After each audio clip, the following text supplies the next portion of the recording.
जुहार जे माँ समले आशा कर समस्ते बहुत भलसे थे। तो यहाँ सकालू सकालू मोर ससुर माछ आनचन आ संगे आनचन अतिया आके फुटा भी कहसन। आपणकर आड़े काଣା कहते मुझे नाई जानी खाएसन कि नाई जानी बट आमर आड़े बहुत पसंद करसन। बहुत टेस्टी लागसी रांधि जानले। तो मत टे बाछि ना आसे मोर सास बाछि दौचन। आटा माछ भी आनी मोर ससुर मुझे भाजी दौचे तरकारी करमी। तो मोर सास ही रांधुचन आज से कहले मुई रांधिदेमी बोले। तो मोर सास अंतिया और माछ रांधि दौचन। बाकी सब मुई रांधि सारी न। मैं आज करी ये दही बुंदी करी आम समस्त फेवरेट आउ मुग दाल करी आउ मेथी साग करी। देखुन यहाँ मोर झील लगी बाहर कर दौचे माछ गोटे पीस पेटर पीस टे बाहर कर दौचे से बहुत कम कंटा थी खाई पार्सी से। आ मोर झीर बहुत फेवरेट है माछ से माछ है 2 पीस 3 पीस खाई देसी। आईटा मुई तरकारी थी माछर अंडा भी देती लाली जेन कहसन सेटा गुलिके देले आहरी टेस्टी लागसी। मैं आउ दिने का आपनकर संगे रेसिपी श्योर शेयर करमी आउ बहुत बढ़िया लागसी। इटा देखुन से अंतिया आउ इटा मोर सास रांधिले बहुत बढ़िया लगुला। इटा के आलू बैगन देकर रंधा होता। आउ आजिर खाना देखुन केते सारा होता। मोर ससुर कहले मुई तो एते जिनिस देखिक ही पेट पूरी गलान आ काଣା खाएमा। दिने दिने हेन्ता आसी रांधि रांधि बहुत आइटम ही आसी। इटा है रातिर डिनर प्रिपरेशन। तो इटा है आमर समस्तंकर फेवरेट अटा चकेल।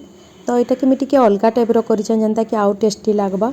इथे मुझे पानमुहरी टी देचे भाजी करी आउ नड़िया टी नड़िया टी टिक टिक कर काटी देचे कदेल गुटे देचे चीनी देचे गुड़ देचे गुड़ देले बेसी भल लागसी हेतु लगी आउ टिके बेगी नून देचे नून देले भल लागसी टिके बेगी नून। आ इटा मुई हाथे करुचे आपन इटा के चामच रे के अनकारे करि पारबे। इटा गरम नाइ थई सिम कर देतिली तो एतिली हाथे टिके टिके कर दउचे। मोर स्वामी आ मोर बहुत फेवरेट है इटा। तो सबुदिन अलग अलग ही ट्राए करतेसी बनाबार लगी। सबुदिन खाली रुटी रुटा बनाले भल ना लगे मोर सासुर को कि आमको भी। तो यहाँ के खाली ढापी देली 2 मिनिट बाकी हो गला आ बहुत टेस्टी लगुला बहुत बढ़िया लगुला।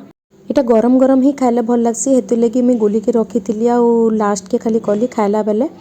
आ इटा आपन हेन्ते भी खाली भी खाई पारबे आ सॉस लगे खाई पारबे चटनी लगे खाई पारबे।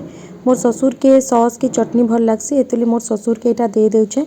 तो से सॉस कहचन तांको सॉस टिके भी दे देमी से सेनु बसीसन सोफा सेट रे बसीचन तांको निके दे देमी से सेनु बसी बसी खाई देबे टीवी देखी देखी।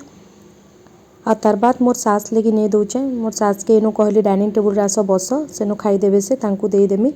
आउ साइड रे मोर स्वामी भी बसचन तो से बाबू के खुए दउतिले आउ हमर बाबू के जहाँ देले भी से एचन खाउचे मुई ताके सबू आइटम खोउचे एचन देखुन इनु खेलुचे। तो मोर स्वामी तांको खुए दउतिले आउ तार बाद से भी खाइबे तांको भी दे देमी। आ लास्ट के मुई मोर लगी गोटे बनई आ लास्टा बेसी भल लगुला कारण जहाँ भी थी निके गुड़ गुड़ा सब तले रही ना तो सेटा बेसी भल लागसी। आमर बुई तो एज यूजुअल भात ही खाऊचे ताके से जहाँ जहाँ खाइले भी से भात खावाटा पसंद करसे राति रे। देखुन माछ कहूला ताके माछ रखी देती से माछ भी खाऊचे से माछ ना सखरे जदि माछ रंधा है से सोर करते मते राति रे भी माछ मागसी। आ इटा मुई खाऊचे लास्ट के पूरा गुड़ सरसरटा जेनटा कि मते बहुत भल लागसी गुड़ सरसर वाला खाबाली।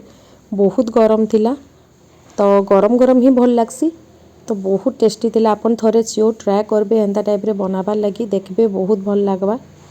आ हमर बुई तो भात देखुन से तार निजे निजे खाएसी भात बुता ये करी माछ देखुन। आ इटा कि लास्ट के मुई इजी हेबा बोली रोल टाइप रो कर देली गुड़े देकरी खाऊचे। बहुत गरम भी थिला पूरा धुआं उठी जाउचे एते गरम होचे जे। कहा के भल लागसे मते कमेंट रे श्योर जनाबे आ एंता टाइप रे अपन बने के देखुन आउ खाएबे मते कहबे केनता लागला। जेन माने मोर चैनल रे नुआ अछन प्लीज सब्सक्राइब करबा नाय भूलबे। जेन माने ऑलरेडी सब्सक्राइब कर देले न तांकू thank you so much. Video भल लागले लाइक शेयर कमेंट करबा नाय भूलबे। Bye take care.